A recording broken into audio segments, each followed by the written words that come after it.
enfermeira do Círculo do Coração. Estou vestida com a camisa aqui, ó, porque é uma ideia que a gente abraça e sempre abracei. Sou estudante, fui estudante do Círculo e participo desde então tenho pelo menos uns 20 anos acompanhando esse pessoal e eles fazem parte da minha formação profissional. Eu tenho muito a agradecer a eles. E eu brinco que a cardiologia pediátrica me escolheu antes de eu escolher que área eu ia seguir, né? E aí, hoje em dia, eu trabalho junto com esse pessoal. Veja que coisa maravilhosa. Então, assim, eu só tenho a agradecer estar aqui.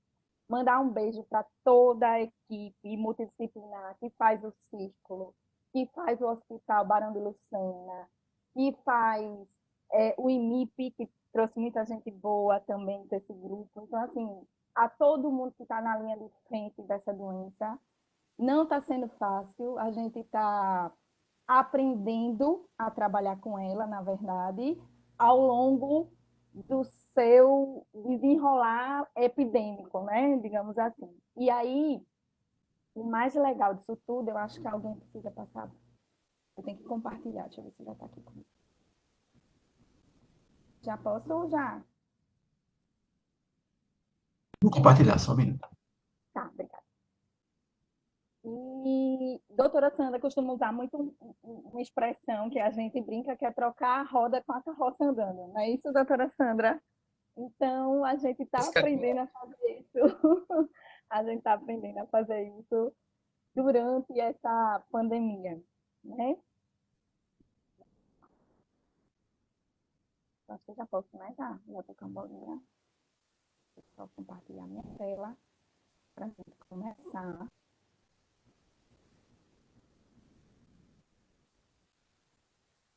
E aí eu trouxe um grupinho de slides, assim, para direcionar a gente num, num, numa linha de assistência a esse tipo de paciente, pelo menos a linha que a gente vem trabalhando atualmente, porque a cada semana eu digo que essa linha, esse grupo de assistência vai aumentando, vai ampliando, o leque vai abrindo e a gente vai conseguindo enxergar coisas dentro do processo patológico, fisiopatológico da Covid-19 e a gente consegue ajudar cada vez mais as crianças a saírem desse quadro. Isso tem sido muito gratificante para a gente que está lá na linha de frente. Lembrando que a todo momento vocês vão ver esse QR Codezinho aqui, eu não sei se lá está a minha tela, mas vocês vão ver no cantinho dos meus slides. E aqueles que puderem ajudar, apenas R$ 3 já ajuda a gente manter a Casa do Círculo e ajudar várias crianças a terem seus corações ajudados a funcionar cada vez melhor, tá? E aí é só apontar a câmera do celular para esse QR Code, ele já direciona você para o sitezinho e é super fácil de fazer. Okay?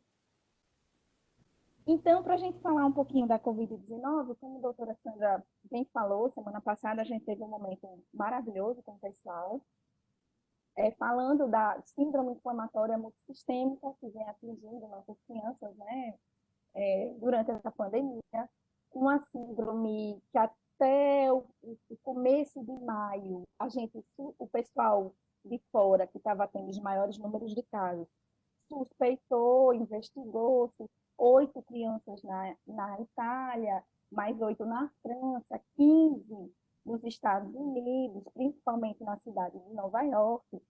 E aí começou-se a pensar e a ver que os quadros dessas crianças eram muito parecidos, né, no processo patológico em si, e que os exames davam negativos, né? E aí a gente começou a se perguntar por que disso, e muito ainda está se tentando esclarecer em relação a isso. O que a gente tem vivenciado na prática é que essas crianças chegam com quadros muito parecidos e têm suas evoluções muito parecidas com o mesmo quadro descrito por esse pessoal.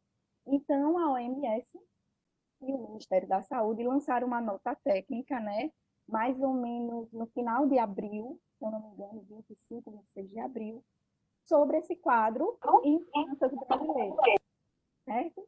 E aí a gente resolveu que toda e qualquer criança que chegasse com essa sintomatologia seria tratada como criança provavelmente Covid positiva. E mesmo que os exames dela deem negativo, ela entra na nossa linha de tratamento da doença por essa encaixe clínico, digamos assim. Então, a gente vê quadros variados de crianças com Covid, né? Quadros leves, que eu vou mostrar para vocês, são quadros bem tranquilinhos, que parecem uma síndrome gripal, né? E que a maioria das crianças fazem.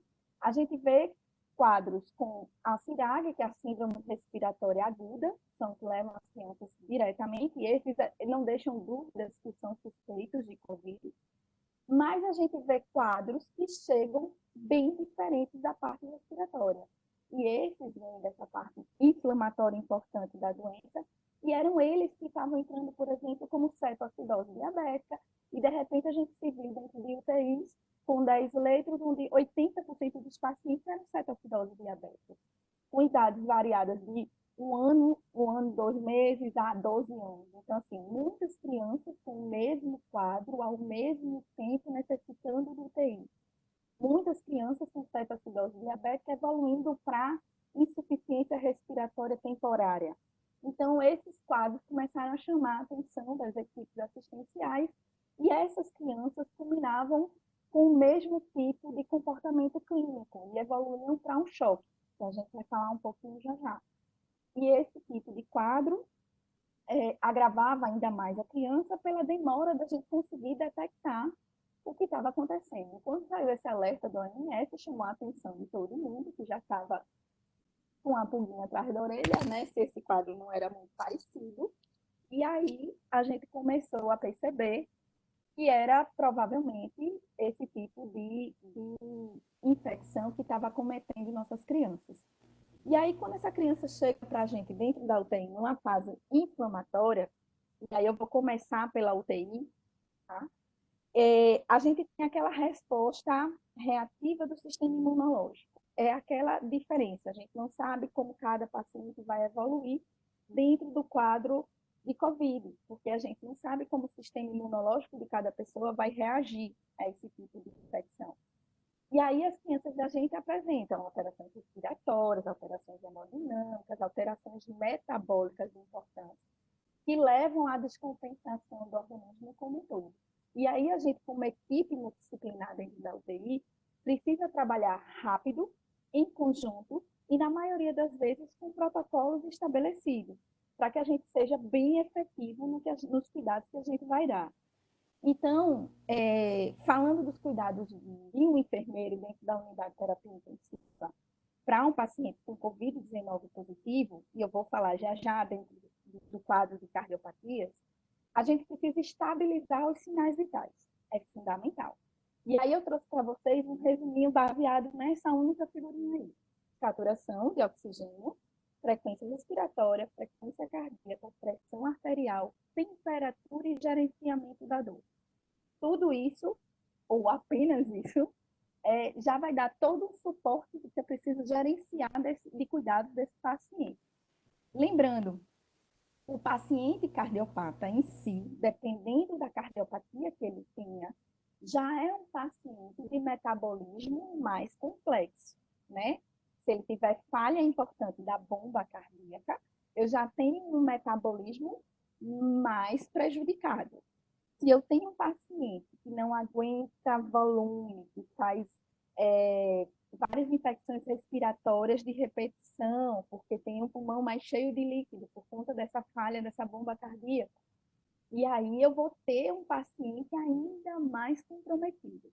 Essa criança cardiopata geralmente tem um baixo ganho de peso, mesmo muitas vezes fazendo acompanhamento nutricional, porque não consegue ganhar peso por conta desse coração com defeito, com falha. Né? E aí a gente precisa lidar com esse coração que tem suas limitações dentro de um quadro inflamatório que é gigantesco. E aí que vem todas as complicações, certo? Então, quando a gente fala de oxigenoterapia, não vou me ater a modalidades de ventilação, muito menos a tipo de oxigenoterapia. Eu trouxe aqui os cuidados cuidados importantes de salientar para os enfermeiros e para as equipes que trabalham em conjunto conosco, né? A gente trabalha muito em conjunto.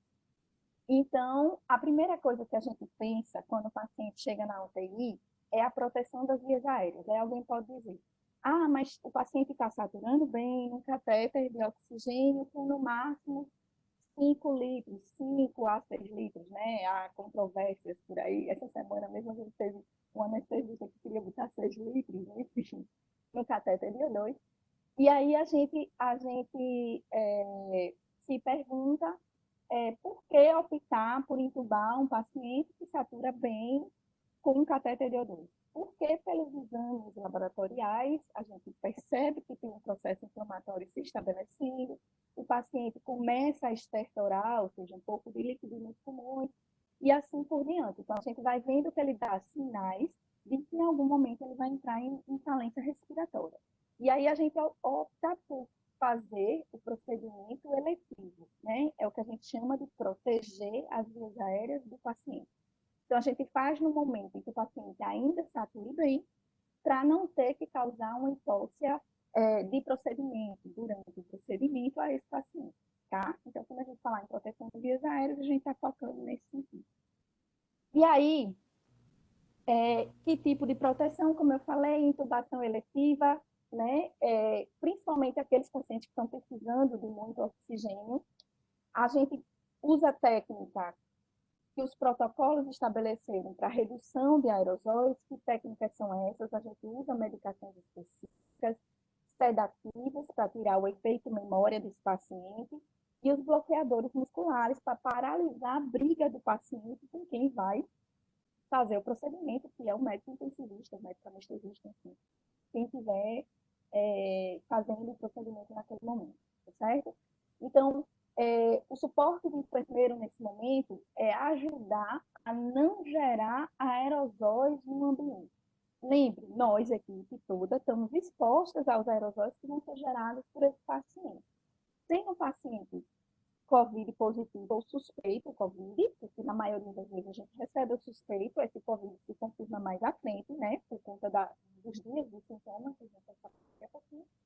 E aí, esses pacientes têm esse detalhe de poder gerar aerosóis no ambiente. Então, o que a gente não quer é aquela tosse quando se coloca o laringoscópio nas vias aéreas do paciente, tá? Então, esses medicamentos vão diminuir isso, evitar que esses aerosóis sejam jogados no ambiente e vão ajudar o paciente a esquecer esse momento. Ninguém precisa lembrar que passou por essa intubação, certo? E aí a gente ajuda a vedar esse tubo hermeticamente, a gente tira o embolozinho das seringas e tira aquela borrachinha preta. A gente pode depois, outro dia, fazer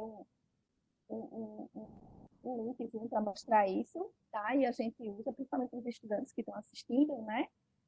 E a gente fura essa borrachinha e coloca o fio guia dentro dele para adaptar o tubo. Então eu vedo esse tubo e deixo ele faço manuseio com o fio guia maleável dentro para fazer esse processo de intubação sem causar muitos traumas à frente.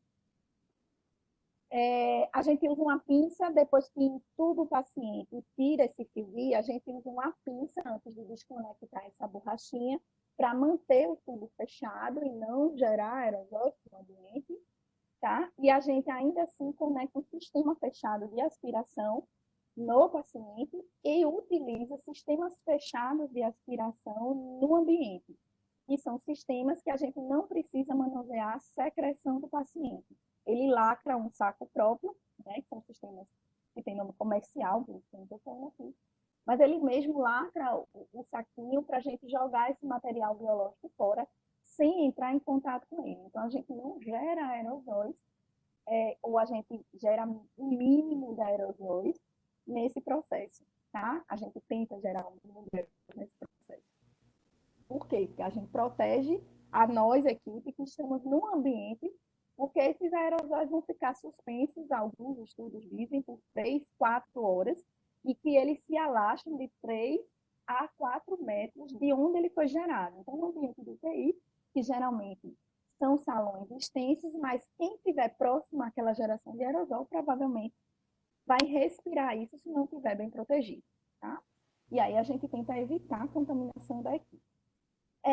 Aqui falando de parâmetros elevados de ventilação, eu vou chamar a atenção para o nosso paciente cardiopata, né? Não vou falar dos parâmetros em si, mas vou falar que o nosso miocárdio é sensível a várias coisas, né? E principalmente a hipoxia-acidose. Ele se deprime. Então, eu vou ter um coração com ainda mais dificuldade se esse paciente entrar em hipóxia. E aí, a gente vai precisar ventilar esse paciente que faz a inflamação pulmonar, precisa de parâmetros um pouco mais altos. E esses parâmetros altos aumentam a pressão, porque se eu expando mais os pulmões dentro da caixa torácica, eu aumento a pressão, principalmente fora do coração, que vai apertar ele um pouquinho mais, e também os vasos que lá estão saindo do coração, né? Isso vai afetar tanto a perfusão da musculatura miocárdica e vai deprimir ainda mais, né? E aí eu ainda tenho essa insuficiência pulmonar importante, que vai liberar esses fatores humorais, causando efeito depressor. Então, eu deprimo o miocárdio de várias formas nesse momento. Então, se eu tenho um paciente com a miocardiopatia, né, uma doença já estabelecida nesse miocárdio, eu tenho um grande risco de uma parada cardíaca durante um procedimento, durante uma hipóxia, tá? Eu tenho graves complicações relacionadas ao estresse que a gente causa a esse miocárdio. Então, a gente tem que ser o mais eficaz e rápido possível para o estresse gerado ser mínimo e a hipóxia gerada nesse miocárdio ser mínima, reduzir esse estresse causado diretamente a esse coração, tá? Então, primeiro, se o paciente chega para a gente, é um cardiopata, que cardiopatia é essa e que tipo de complexidade ela traz no funcionamento desse paciente? Se eu entendo que ele tem dificuldade de mandar sangue para determinado lugar, eu vou entender tudo que esse coração precisa de suporte, tá? E a gente vai gerar esse suporte de várias formas. Quanto menor, assim, quanto mais alta for essas pressões que a gente precisar usar de ventilação mecânica, mais eu vou precisar ajudar esse coração, né? Porque ele vai ter dificuldade de funcionar sozinho num paciente que não tenha complicações cardíacas, quem dirá ainda mais num paciente que tenha complicação cardíaca, tá certo?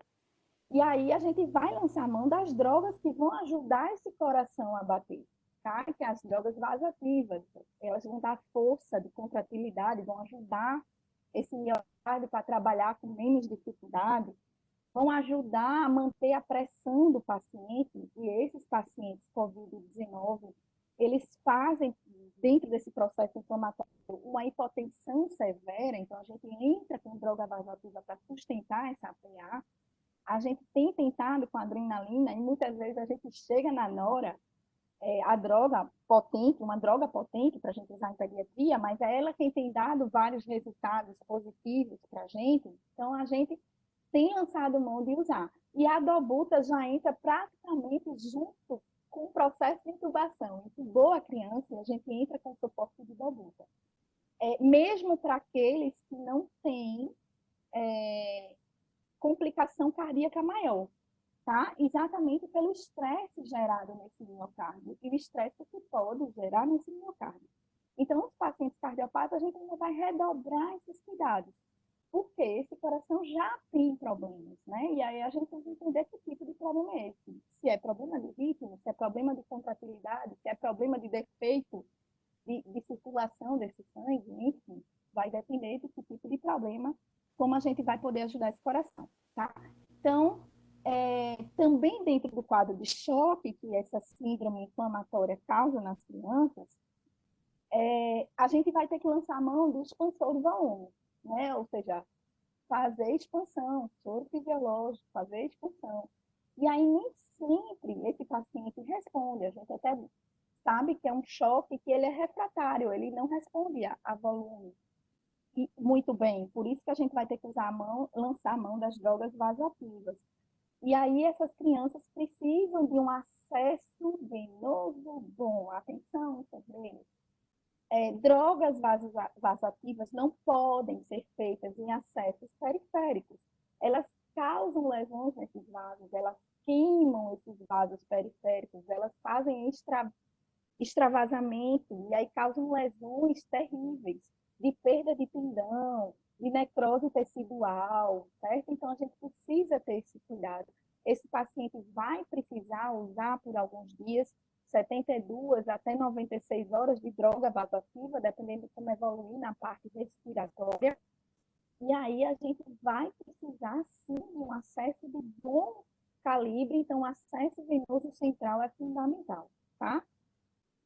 E preferência 2 lumen. Por quê? Droga vasoativa não deve ser administrada com outras drogas intermitentes, porque toda vez que eu vou empurrar a droga intermitente, ou seja, um antibiótico, eu empurro essa vazão de droga vasoativa, descontinuando a frequência contínua dela, o que prejudica muitas vezes a evolução do paciente. Tá? E aí, eu trouxe essa tabelinha que fala disso, quanto mais a gente precisar de ventilação, mais eu vou precisar dar suporte a esse coração, por conta dessas pressões positivas que vão comprimir vão aumentar essa pressão dentro da caixa torácica, e todo mundo está lá juntinho, não tem muito para onde correr, então esse coração vai sofrer um pouquinho. Às vezes, esse sofrimento ajuda um coração que já tem dificuldade para bater, tá? A gente vai falar nisso quando falar rapidinho do processo de prona, protocolo de prona. Na história da geração dos aerosóis, que eu falei para vocês, ainda entra a paramentação e desparamentação, que também, se a gente fosse detalhar, ia passar praticamente bastante tempo aqui dizendo. O que eu trago de importante aqui é atenção ao processo de paramentação e maior atenção ao processo de desparamentação. É aí que a gente se contamina. A gente fica tão tenso na hora de se paramentar, mas a gente fica alerta, então a gente presta atenção. Na hora que a gente está saindo do ambiente, a gente está tão cansado e tão, assim, feliz por poder estar saindo, poder tirar essa N95, que realmente machuca o rosto, aperta, aperta a ATM, né, a articulaçãozinha bucomaxilar, que a gente fica com dor de cabeça, se quiser, usando isso muito tempo. E aí, a gente só quer tirar, a gente só quer ir embora, a gente só quer largar do plantão. Então, a gente fica desatento. Então, aqui eu faço um apelo para que a gente redobre os cuidados na retirada dessas paramentações. EPIs são contaminados, a gente tem que descartar em lixo biológico, não posso deixar quartos de repouso, não posso deixar jogado nos banheiros de troca, nos vestiários, tá certo? Tem que ser descartado adequadamente para não contaminar os coleguinhas que vêm em seguida. Grande parte dos colegas que estão se contaminam em ambientes que não são da assistência direta. Se contaminam no quarto de repouso, nos banheiros dos vestiários, se contaminam na copa, se contaminam em outros lugares, exatamente pelo uso, pelo descarte inadequado dos EPIs. Certo? Então, esse é bem um alerta. Lembrando que temos o protocolo de prona, aqueles pacientes que evoluem com a síndrome respiratória grave, aguda, a gente vai precisar lançar a mão desse protocolo. É uma posição, é aquela posição que a gente chama emborcado, de bruços, tem vários termos, o nome técnico é o prona.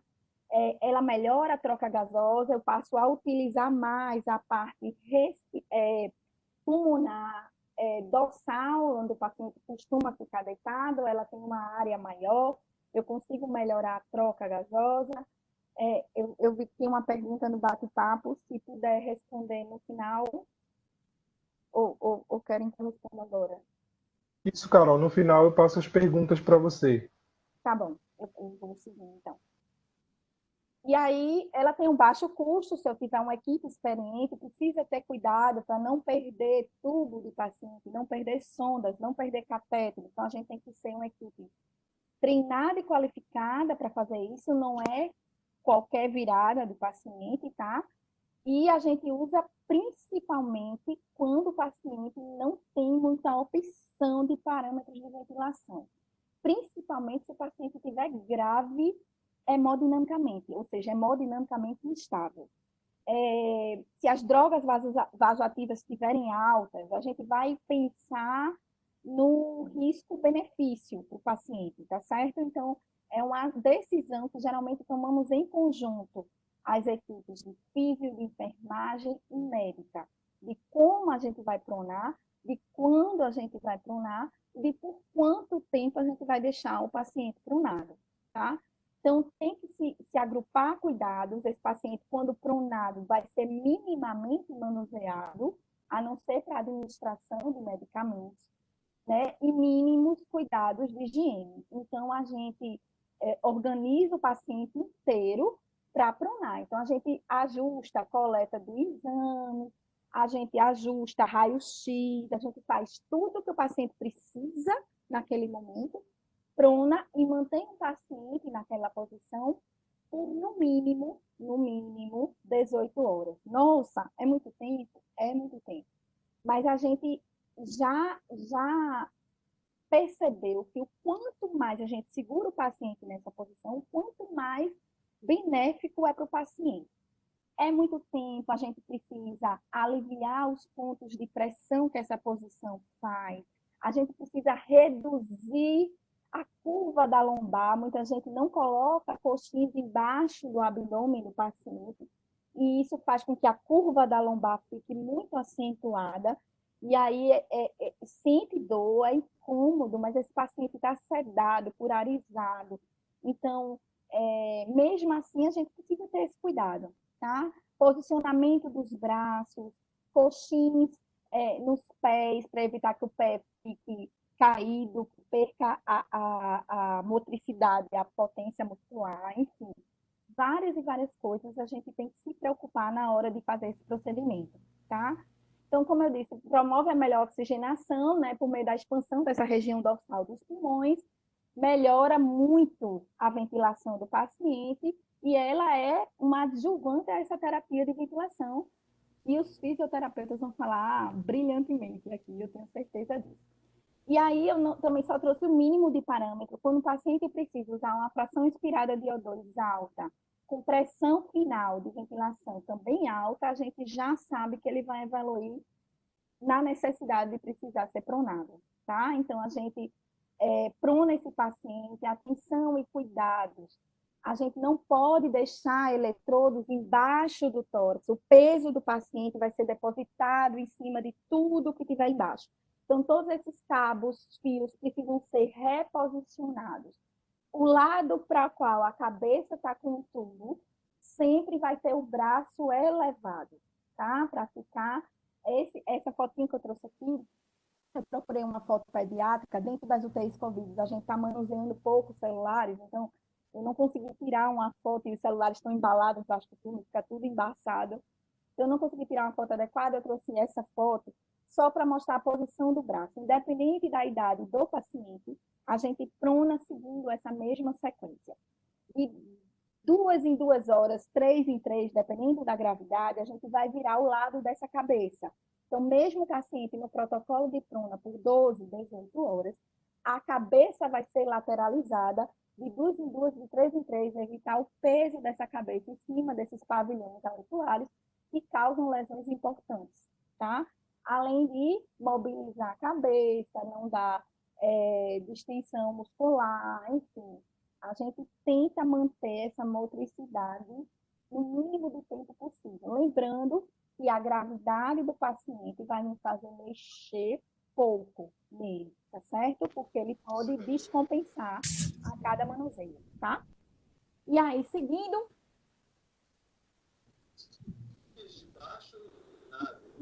Minha tela travou um pouquinho aqui.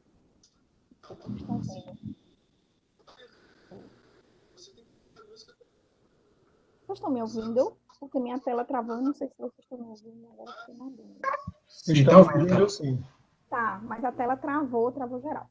Mas aí, continuando, lembrando ainda do protocolo de prona, a gente precisa se atentar para joelhos, são os pontos que mais causam lesão. Joelho, tórax, dependendo do posicionamento do paciente.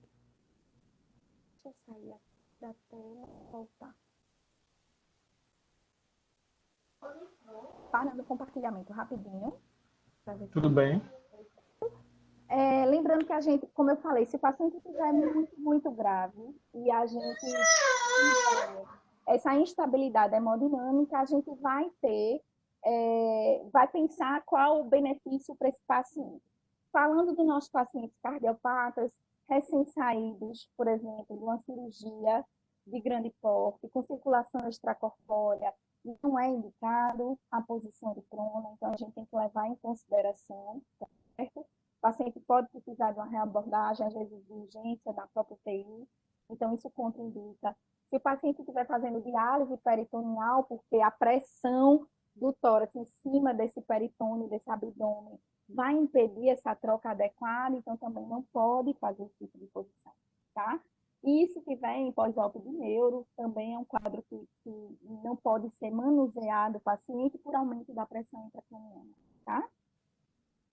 E aí essa foto, eu adoro essa foto, principalmente para pacientes cardiopáticos. Veja, quando eu prono o paciente, eu mudo o lado de pressão desse tórax, né? Que antes era nas costas, vai ficar no tórax frontal, né? Perto do mediastino. E atrás do mediastino está nosso querido amigo coração. E às vezes o paciente cardiopata, com essa posição, tem uma vantagem, certo? Porque o coração repousa sobre esse externo, a pressão do pulmão vai para cima, e isso ajuda o coração a ter mais força para empurrar o sangue. Ele fica com espaço reduzido, então ele precisa de menos força, né, para empurrar o sangue para lá. E isso ajuda hemodinamicamente em muitos pacientes, tá? Então, dependendo do que o paciente tem, isso fica tranquilo, tá? Cuidados com trocas de fixação de tubo, cuidado com estubações acidentais, tá? Ter sempre material pronto e próximo ao leito, isso é importante, tá? Dependendo do tamanho do paciente, esses esparadrapos se soltam facilmente com cialorreia. Cuidado na monitorização, ela é fundamental, ela vai nos dizer exatamente o quanto a gente precisa ajustar de terapia para o paciente, seja ela por drogas, seja ela por cuidados, tá? E aí ela ajuda no diagnóstico, na terapêutica, toda a monitorização, no prognóstico, me disse se o paciente está evoluindo bem, se vai ter um desfecho bom, tá certo? E os alarmes me ajudam a monitorar o paciente. Então, basta que eu ajuste esses alarmes e eu vou ter uma monitorização adequada desse paciente, ok? Então, monitor multiparâmetro é fundamental nessas horas, mas com ajuste adequado de alarme, ok? Atenção às hipotensões severas, atenção à abraçadeira correta da criança, lembrando da técnica de conferir a abraçadeira, eu tenho que medir do ombro ao cotovelo da criança com a fita métrica, a metade dessa altura eu vou girar a fita ao redor do braço, e deste valor, 40% tem que ser a altura máxima do meu manguito, ok? Aliás, a altura mínima do meu manguito, desculpa. E aí a gente tem que ter isso em consideração. As crianças têm gráficos de pA específicos, cada criança precisa do seu gráfico de pA, eu saber o quão hipotensa ela está e qual é o mínimo que eu posso esperar desse paciente, tá?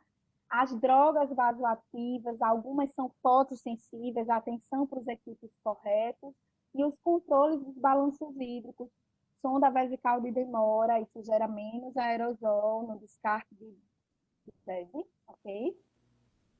A dor nas UTIs, a gente tem esse cuidado, principalmente com criança, lembrando que nosso principal analgésico é a dipirona, e a dipirona ela tem um potencial antitérmico importante, então a gente não estava enxergando a febre dos nossos pacientes. Então, a partir de um determinado momento, a gente passou a usar a dipirona apenas para a febre e passou a usar outras medicações analgésicas, tá certo? A gente precisa ter essa atenção quando está lidando com o Covid. Lembrando que febre aumenta o metabolismo, descompensa ainda mais hemodinamicamente o paciente, principalmente se for cardiopata. Essas crianças também evoluem com distúrbios metabólicos importantes, então é preciso ter hemoglucoteste de horário, o DESTozinho, é preciso fazer rodízio de locais para não causar lesão, é preciso ter cuidado com os pacientes que usam insulina contínua, ela é fotossensível e ela só tem instabilidade de ser infundida durante 6 horas. Então, eu preciso trocar a solução a cada 6 horas, tá? Gasometrias, atenção para não coletar e recoletar no mesmo local, rodiziar. Reposição de eletrólitos como potássio, cálcio, cuidado com as interações medicamentosas com as drogas vasoativas, distúrbios hemáticos e trombóticos. Esses pacientes precisam fazer enoxaparina, também cuidado com a administração subcutânea. Eles precisam fazer hemoderivados também, de preferência em acessos periféricos, recém-consultados. Náusea, vômito, são crianças que têm uma perda importante nutricional, principalmente se demoram em ventilação mecânica. Perda proteica, perdem musculatura, tá certo? A gente precisa manter um aporte calórico. Se for protocolo de prona, cuidado com refluxo, a gente tem que passar sonda nasoenteral, então tem que ter esse cuidado. E muitas dermatites estão sendo observadas relacionadas aos pacientes com Covid, ok? E cuidado com a coleta do suave, lembrando que ele tem que ser feito entre o 5º e o 10º dia, nasofaríngeo, então tem que ir lá no fundo do nariz, nas duas narinas e na boca, ok? Esse material leva 3 a 5 dias para chegar a resultado. Se for colhido fora desse prazo dos sintomas, dá negativo, então a gente tem tido dificuldade. Imagina que quem já fez esse teste sabe o quanto é ruim. Imagina que é colher isso numa criança entubada dentro de uma UTI. Então a gente tem toda uma dificuldade, ok? E no pós-fase inflamatória, que eu tenho certeza que as colegas que estão aí vão falar, a gente tem visto muita disfagia, dificuldade de deglutição, hipotonias motoras, certo? Queda plantar, que é o pezinho ficar caído, perda de força muscular, desnutrição. A gente teve uma paciente que passou 26 dias internada com a gente, uma criança de 10 anos, e perdeu 12 quilos. Então, ela estava muito magrinha, tá? Então, por mais aporte calórico que a gente desse, a gente não consegue suprir as necessidades totais de um paciente em ventilação mecânica num processo grave patológico. Então, essas crianças precisam de uma alimentação, de recuperação no pós. Eu tenho certeza que a minha nutricionista vai comentar sobre isso. Os nossos cardiopatas, que já são desnutridinhos, aí é que precisam mesmo desse suporte, dessa atenção. As lesões de pele vêm muito dessa desnutrição, do peso do corpo. Por mais que a gente faça mudança de decúbito, eles abrem lesões na pele, a pele fica fragilizada. E os distúrbios psicológicos. Essas crianças não acordam totalmente desnorteadas, achando que foram abandonadas pelas famílias, totalmente carentes, estão isoladas de visita. A pandemia proíbe visita nos hospitais, mesmo em pediatria. Então, a gente está passando por uma situação difícil. Essa semana, a gente conseguiu brigar e liberar uma visita de 30 minutos, apenas um familiar, ou o pai ou a mãe. E isso já mudou o aspecto psicológico dos nossos pacientes. Eles estavam completamente abandonados da família. Não que a família quisesse, mas a situação pandêmica exigiu. A legislação exigiu. E isso foi muito difícil para eles. Então, a gente começou a ver crianças super chorosas, crianças estressadas, crianças agressivas, no pós-doença, tá? E aí, só falando um pouquinho dos ambulatoriais, último slide, estou terminando, e é manter o esquema vacinal dos nossos pacientes cardiopáticos. Alguns precisam de vacinas especiais do CRI, entrar em contato, saber como é que está o funcionamento do CRI, mas não deixar de vacinar. Os menores de 2 anos não têm aconselhamento da utilização de máscara. A melhor forma de proteger é o isolamento social dos familiares que convivem com a criança e da criança, e não suspender o uso de medicamentos sem ordem médica, do nosso cardio pediátrico. Por favor, não façam isso. E não oriente ninguém a fazer. Procurar o médico no caso de qualquer sintoma exacerbado ou novo, ok? Lembrando que nós fazemos isso acontecer, nós estamos lá na linha de frente. Obrigada a todos, um beijo, meus contatos, e vamos às perguntas.